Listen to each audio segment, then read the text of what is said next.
नमस्कार. माधव मंथन मध्ये आपलं स्वागत आहे.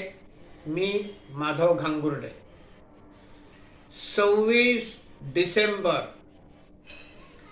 हा दिवस या वर्षीपासून वीर बाल दिवस म्हणून पाळला जाणार आहे. याच दिवशी म्हणजे 26 डिसेंबर 1704 या दिवशी गुरु गोविंद सिंगांचे धाकटे 2 पुत्र जोरावर सिंग आणि फतेह सिंग यांचं तेजस्वी बलिदान झालेलं आहे.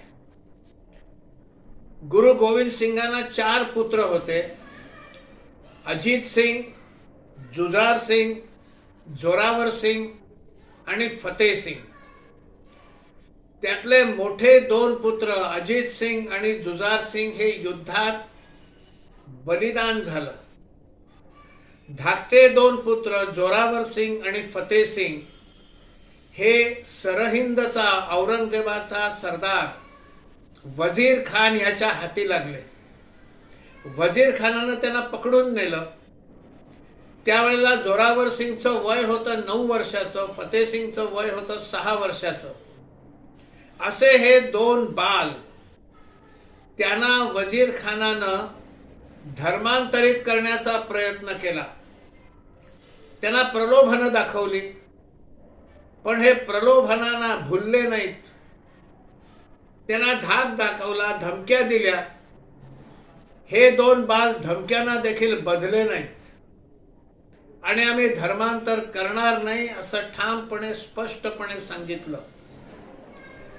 वजीर खानाला जेव्हा हे लक्षात आलं की यांच्या पुढे कुठलाच उपाय चालत नाही, तेव्हा त्यानं यांचा क्रूरपणे हत्या करायचा निर्णय घेतला.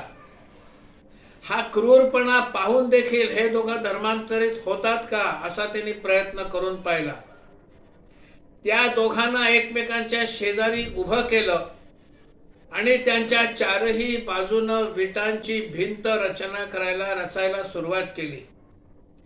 विटांचा एक एक थर लागायला लागला. एक एक थर लागता लागता ती भिंत उंच व्हायला लागली.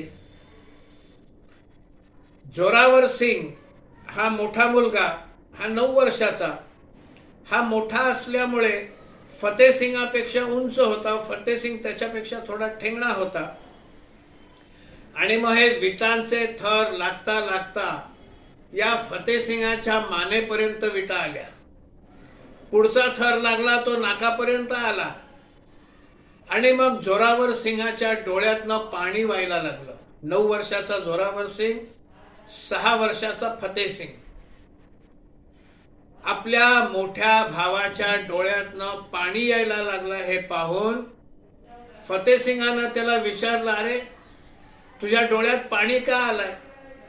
तू घाबरलायस का? तुला भीती वाटते की काय? हे धाकटा मुलगा मोठ्याला विचारतोय. मग मोठा त्याला म्हणतो, मी घाबरलोय नाही, मी भ्यायलो देखील नाही, पण तू लहान आहेस, मी मोठा आहे. लहान असल्यामुळे तुझी उंची कमी आहे आणि विटांच्या खाली तू पहिला गाडला जाशील, मी नंतर गाडला जाईन. मी मोठा असून देखील माझं बलिदान नंतर होईल. तू छोटा आहेस, तुझं बलिदान आधी होईल, याचं मला वाईट वाटतंय. मोठा म्हणून धर्मासाठी माझं बलिदान पहिलं व्हायला पाहिजे होतं, त्याच्याऐवजी तुझं बलिदान आधी होणार, याचं मला वाईट वाटतंय आणि माझ्या डोळ्यातनं पाणी आलंय. किती उच्च विचार होते या 2 बालकांचे. शेवटी दोघेही हे भिंतीखाली गाडले गेले आणि नंतर मग त्या ठिकाणी एक गुरुद्वारा उभा केला गेला त्यांच्या बलिदानाच्या स्थानावर. त्या गुरुद्वाराला ज्योती स्वरूप गुरुद्वारा असं नाव आहे आणि ज्या शहरामध्ये ते गुरुद्वारा उभे आहेत त्याला फतेहगड साहिब असं नाव आहे. असं या 2 बालांचं दिव्य बलिदान. तो दिवस म्हणजे 26 डिसेंबर 1704 आणि म्हणून या वर्षीपासून 26 डिसेंबरला वीर बाल दिवस हा पाळला जाणार आहे. यावेळच्या 26 डिसेंबरला पहिल्यांदा या बाल दिनानिमित्त वीर बालांना पुरस्कार दिले जाणार आहेत. यावर्षी 17 बालांची निवड केलेली आहे. हा कार्यक्रम भारत मंडपम मध्ये होणार आहे आणि देशाच्या महामहिम राष्ट्रपती द्रौपदी मुर्मू यांच्या हस्ते या 17 वीर बालांना पुरस्कार दिला जाणार आहे. यावर्षी अशा प्रकारचा हा पहिलाच कार्यक्रम होतोय. याच्या पुढे दरवर्षी 26 डिसेंबरला वीर बाल पुरस्कार दिले जातील. यावेळच्या कार्यक्रमाला पुरस्कार तर राष्ट्रपतींच्या हस्ते दिले जाणार आहेत.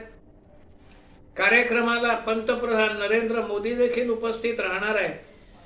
असा हा कार्यक्रम यावर्षीपासून 26 डिसेंबरला वीर बाल दिवस म्हणून पाळला जाणार आहे.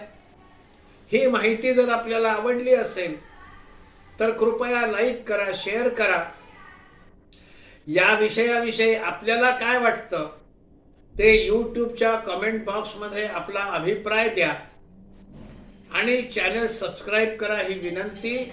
धन्यवाद.